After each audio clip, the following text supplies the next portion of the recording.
Magandang araw po yan at gabi. Magandang buhay po sa inyo lahat, lalong-lalo na sa ating mga ka-DDS dyan, mga DDS supporter na nagmamahal kay Tatay Digong. Diba? Kay Tatay Digong, kay President Rodrigo Roa Duterte. At meron po tayong napanood mga guys. Meron tayong napanood kanina, katatapos ko lang panoorin yung balita tungkol kay Senadora Amy Marcos. Na talagang humiwalay na siya at kumalas sa alyansa. Talagang pinanindigan niya yung labis siyang nasaktan siya sa ginawa ng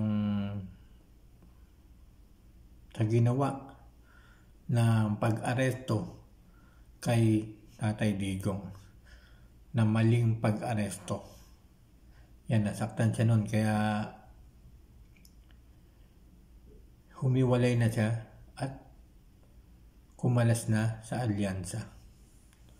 Talagang meron siyang pusong si Senadora Amy Marcos ay meron siyang puso para sa mga mahirap. Malambot yung kanyang puso. Talagang madali siyang masaktan.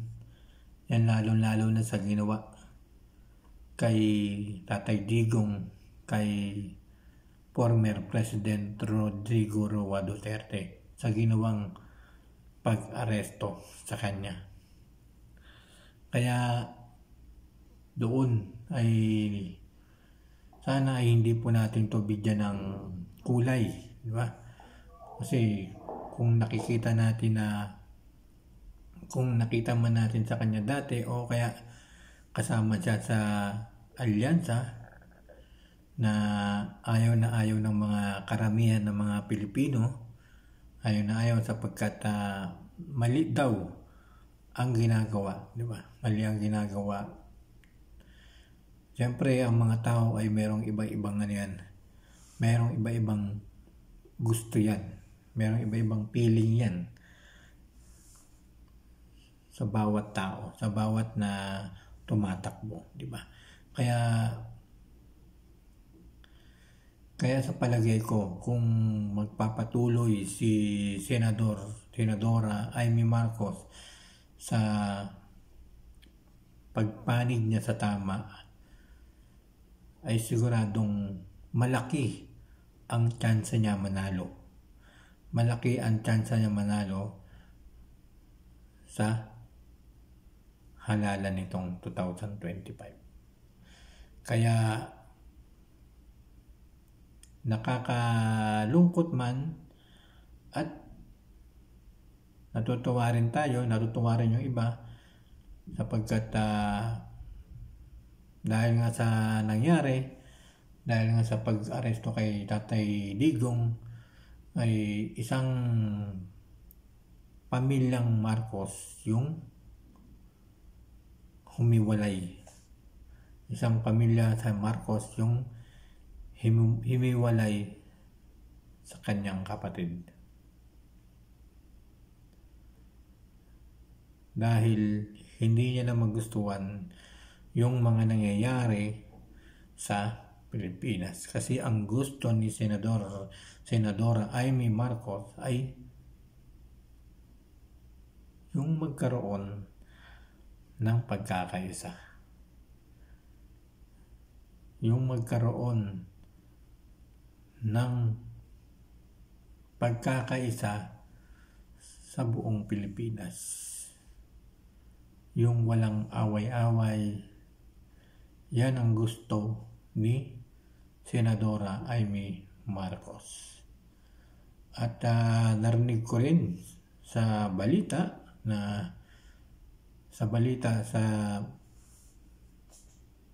TV ay binabalak yatang ampunin, di ba? Parang ganon. Hindi naman ampunin, ha? Parang binabalak din na kunin ng PDP laban si Senadora Amy Marcos. Kung sakasakali man diyang kunin ng PDP laban si Senadora Amy Marcos, ang maano ko lang sa kanya, ipagpatuloy niya lang yung pagkampi niya sa tama. Kasi alam naman niya yan. Alam naman ni Senadora Amy Marcos yan. Yung tama. Kaya ngayon pa nga lang talagang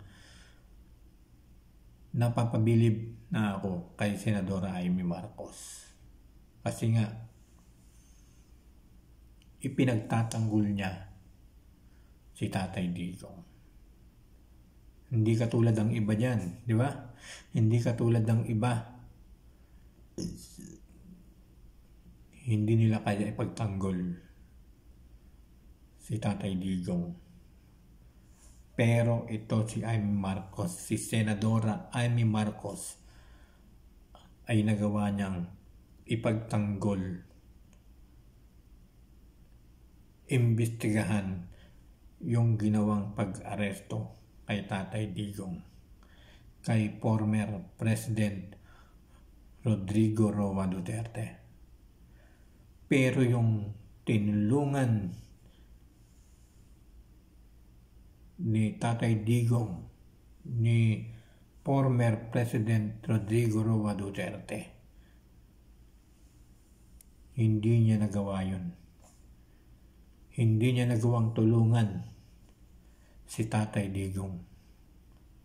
Diba? Ang gusto lang naman ng maraming tao, ang gusto lang ng maraming sumusuporta kay Tatay Digong sa mga DDS reporter ay ibalik sa Pilipinas si Tatay Digong. Kung magkaroon man ng kasalanan ay sa Pilipinas na lang ipagpatuloy. Yun lang naman ang kagustuhan ng mga maraming Pilipino, milyong Pilipino, ang maibalik, bring him home si Tatay Digong sa Pilipinas. Kaya nga nagpapasalamat tayo kay Senadora Amy Marcos sa kanyang pagpanig sa tama, paggawa ng tama. Maraming salamat kay Senadora Amy Marcos. Tuloy-tuloy lang po. Magpatuloy ka lang po sa iyong pagpanig sa tama, yan, sa paggawa ng tama, at siguradong mananalo ka. May chance kang manalo sa darating na halalan 2025. Maraming salamat po.